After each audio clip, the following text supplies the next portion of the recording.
Break के बाद आपका स्वागत है। हम बात कर रहे हैं लीगल पॉइंट में आपके कानूनी अधिकारों की और आपकी कानूनी समस्याओं की।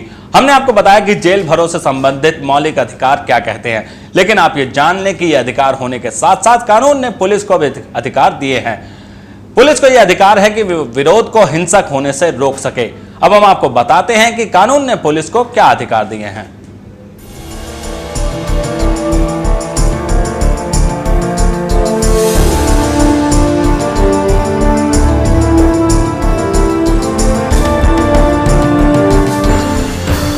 आप ये जान लें कि पुलिस को भी शांति व्यवस्था बनाए रखने के लिए कानून में कुछ प्रावधान दिए गए हैं।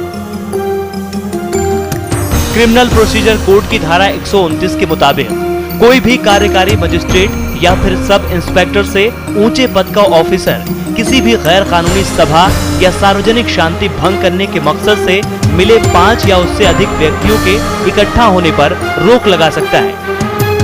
वहीं क्रिमिनल प्रोसीजर कोड की धारा 144 के मुताबिक एक जिला मजिस्ट्रेट या फिर सब डिविजनल मजिस्ट्रेट को अगर ऐसा लगता है कि किसी व्यक्ति या फिर सभा के इकट्ठा होने से दंगों या जान माल का खतरा हो सकता है, तो ऐसे में मजिस्ट्रेट उस व्यक्ति को ऐसी संपत्ति से दूर रहने का आदेश पारित कर सकता है, बशर्ते वो संपत्ति मजिस्ट्रेट के कब्जे या देख रेख में होनी चाहिए।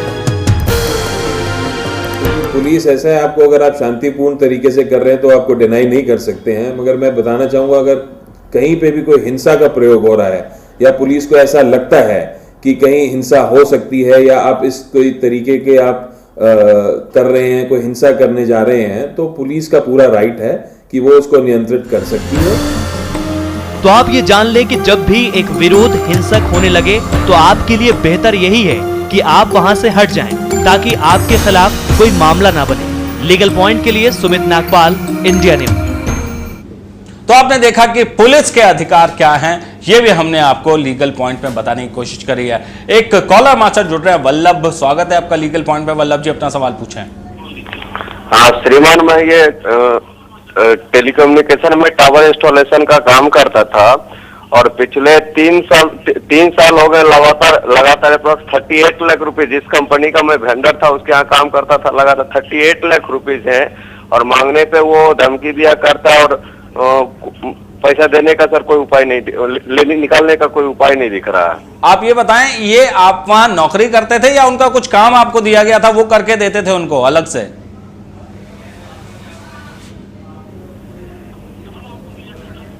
वल्लभ जी, आप हमारी आवाज सुन पा रहे हैं? जी जी बिल्कुल सर।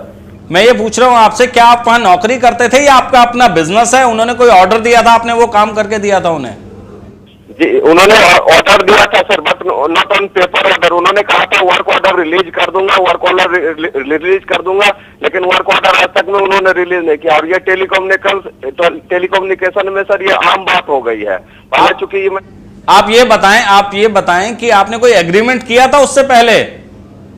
सर एग्रीमेंट के लिए वो टाइम देते रहे, लेकिन लास्ट में उन्होंने एग्रीमेंट कुछ नहीं दिया और जैसे रेट पे उन्होंने बात की उसके हाथ में एक एग्रीमेंट पेपर मेरे को अवेलेबल करवाया वर्क ऑर्डर के रूप में।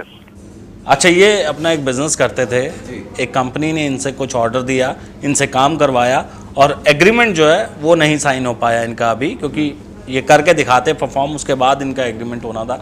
अब तकरीबन 38 लाख रुपए इनका फंसा हुआ है उस फर्म के पास और ये जानना चाहते हैं कि ये कैसे रिकवर कर सकते हैं, वो अब दे नहीं रहा है इनको पैसे। सबसे पहले उनको एक अपने तरफ से चिट्ठी उनको देना पड़ेगा लिख करके कि भाई इतना पैसा मेरा ड्यू है और अभी तक आपने ये पैसे नहीं दिए हैं। उसका उनको रिक्वेस्ट करना पड़ेगा कि इतने दिनों के अंदर मेरे पैसे क्लियर कर दीजिए अथवा मुझे कारण बताइए कि आप क्यों नहीं दे रहे हैं पैसा। अगर उनका जवाब 15 दिन के अंदर नहीं आता है तो उनको वकील के थ्रू से एक लीगल नोटिस उनको देना पड़ेगा, जिसमें अनदर 15 डेज का वक्त दिया जाएगा। अगर वो नहीं करते हैं तो इनको सिविल कोर्ट में जाकर के सूट फॉर रिकवरी उस पैसे के लिए फाइल करना पड़ेगा ये दे करके। तो या अगर उसमें उनको लगता है कि वो आदमी उनसे चीट कर रहा है तो वो क्रिमिनल ब्रीच ऑफ ट्रस्ट का क्रिमिनल केस भी फाइल कर सकते हैं मैजिस्ट्रेट के कोर्ट में। तो आपके पास 2 रेमेडीज बचती हैं। एक तो आप सिविल सूट फाइल कर सकते हैं रिकवरी के लिए, उसके लिए आपको पहले उनको चिट्ठी लिखनी पड़ेगी, उसका जवाब ना आने पर आपको लीगल नोटिस देना पड़ेगा और उसके बाद जो है आप सिविल सूट जो है उनको फाइल कर सकते हैं। लेकिन अगर आपको ये लगता है कि उनकी इंटेंशन आपको चीट करने की थी, तो आप चीटिंग का केस भी कर सकते हैं, क्रिमिनल ब्रीच ऑफ ट्रस्ट का भी केस कर सकते हैं। तो आपके पास दोनों तरह की रेमेडीज जो है वो अवेलेबल हैं। आप चाहें तो इन दोनों में से कोई भी रेमेडी अपना सकते हैं और आपको उम्मीद है आपके सवाल का जवाब मिल गया होगा।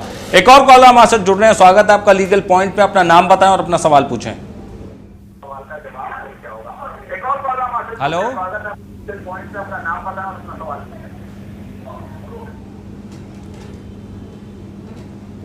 आप अपना नाम बताएं और अपना सवाल पूछें, और आपसे रिक्वेस्ट है कि अपने टीवी की आवाज धीरे कर दें, फोन पे हमसे बात करें। हेलो जी, स्वागत है आपका लीगल पॉइंट पे। अपना नाम बताएं और अपना सवाल पूछें। हेलो, हाँ सर, मेरा नाम गौरव है। जी गौरव जी, अपने टीवी की आवाज धीरे कर दें और हमसे फोन पे बात करें आप। हेलो गौरव जी, आपको मेरी आवाज आ रही है? Yes sir. जी, अपना सवाल पूछें। सर, मेरी प्रॉब्लम ये है कि मेरा एक प्रॉपर्टी का प्रॉब्लम चल रहा था जी, और उस सिलसिले में मेरा केस वीडियो कोर्ट में चल रहा था जी, बट सेकेंड टाइम में जो मेरे अपोजिशन पार्टी है उसने डीसीएलआर के अप्लाई किया था। जी, ओके, तो डीसीएलआर का जो ऑर्डर था वो मेरे फेवर में है, बट एसडीओ अभी इसका ऑर्डर नहीं करता। तो ऑर्डर क्या होना चाहिए सर? जी, आपका सवाल स्पष्ट पूछें। आप क्या पूछना चाहते हैं हमसे?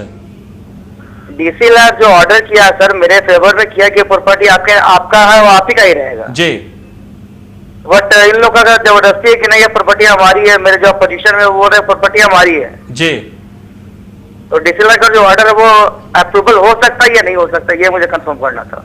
अच्छा, एक आपसे ये भी पूछेंगे कि क्या आपके पास पोजेशन है प्रॉपर्टी का कि नहीं है? यस सर, है। पोजेशन भी है इनके पास, और इनके फेवर में एक लोअर कोर्ट ने अपना फैसला भी दिया है कि इन्हीं की है प्रॉपर्टी, लेकिन एक पार्टी इनको अपोज करने के लिए सुप्रीम कोर्ट तक केस ले गई है। ये जानना चाह रहे हैं क्या हो सकता है। तो अगर सुप्रीम कोर्ट तक केस इन्होंने ले गए हैं दूसरी पार्टी, तो सुप्रीम कोर्ट का डिसीजन का वेट करना पड़ेगा। सुप्रीम कोर्ट जो मेरिट्स ऑफ द केस है उसके ऊपर डिसाइड करेगा कि उसमें कुछ लीगल पॉइंट है, उनका बनता है इसके खिलाफ या नहीं बनता है। तो सुप्रीम कोर्ट के डिसीजन का आपको वेट करना पड़ेगा। साथ ही इनको वहां जाके अपना पक्ष भी रखना पड़ेगा। बिल्कुल, वहां जाकर के आपको अपोज करना पड़ेगा उसका केस। तो आप जो है ये जान लीजिए, सुप्रीम कोर्ट जरूर फैसला ले सकता है। अगर आपके खिलाफ लेना हुआ तो वो भी लिया जा सकता है। तो बेहतर यह है कि आप सुप्रीम कोर्ट में अपना जरूर पक्ष रखें, और जो अदालत ने, निचली अदालत ने जो आप बता रहे हैं वो वाला जो फैसला है वो सुप्रीम कोर्ट के सामने रखें और बताएं कि ये प्रॉपर्टी का पोजेशन भी आपके पास है और उस प्रॉपर्टी का हक भी आपका है। तो आपके फेवर में उम्मीद है कि फैसला आ पाएगा। एक और कॉलर हमारे साथ जुड़ रहे हैं, शाहिद आलम। स्वागत है आपका। शाहिद जी, अपना सवाल पूछें।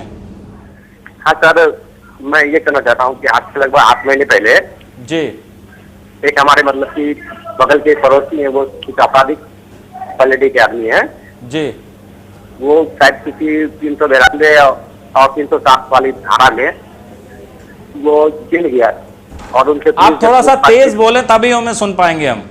हाँ सर, ये मैं कहना चाहता हूँ कि वो गलत प्रवृत्ति का आदमी था, और वो किसी क्राइम में वो अंडर सेक्शन 392 और प्लस 307 था जी, और उसमें पुलिस को हमसे दुश्मनी के कारण उन्होंने मतलब कॉन्फिडेंशियल में हमारा नाम ही बोल दिया, ठीक ना, जिसके कारण मैंने उच्चतम न्यायालय से, हाईकोर्ट से मैंने अग्रिम जमानत ली है, ठीक है सर। और सर उसी का जो पुलिस का जो मैन होता है, मतलब कि मुखबिर जिसको बोलते हैं, वो बार बार हमको टॉर्चर करता है कि तुम जेल से आओ, मैंने तुम्हारा नाम था केस में, चुकी ऑलरेडी हम केस से बेल ले चुके हैं, सर बेल सब भर चुके हैं, फिर भी वो हमको बार बार टॉर्चर करता है और पुलिस उससे काफी मिली हुई है। तो इसके लिए मैं कहीं उसके विरुद्ध आवेदन दे सकता हूँ ताकि भविष्य में हमारा काम आ सके। देखिए, अगर आपको कोई व्यक्ति परेशान कर रहा है तो आप एक तो सबसे पहले ये करिए कि अपने जो नज़दीकी पुलिस स्टेशन है उस पर एक कंप्लेंट लिख के दीजिए, और उसकी एक पावती यानी रिसीट जो है वो अपने पास ज़रूर रखिए।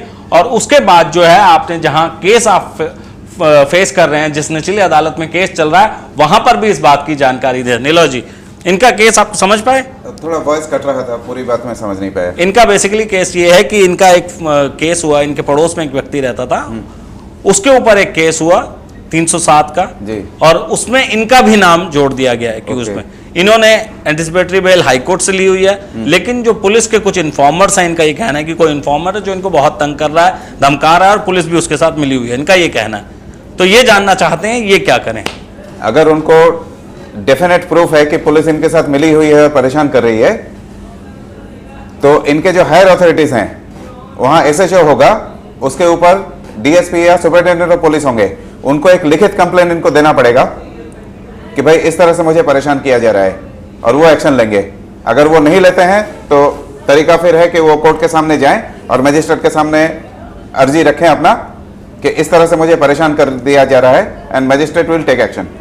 चलिए, उम्मीद है इनको भी इनके सवाल का जवाब मिल गया होगा। और हम बात कर रहे हैं लीगल पॉइंट में आपकी कानूनी समस्याओं की, और अगर आप भी किसी कानूनी समस्या का समाधान चाहते हैं या अपनी कोई राय हमें देना चाहते हैं तो आप हमें पत्र लिख सकते हैं। हमारा एड्रेस है legal point, care of India news, B116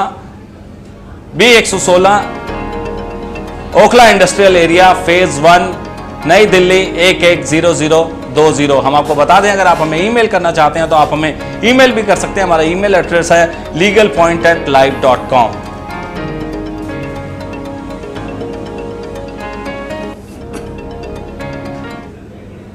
तो लीगल पॉइंट में बस आज जितना ही। निलय जी, आप हमारे स्टूडियो में आए, लोगों के सवालों का जवाब दिया, इसके लिए बहुत बहुत धन्यवाद। अगर आप भी जानना चाहते हैं कानून के बारे में, अपने हकों के बारे में, तो देखते रहिए लीगल पॉइंट। अगले हफ्ते इसी समय इसी चैनल पर एक बार फिर से मिलेंगे, तब तक के लिए नमस्कार।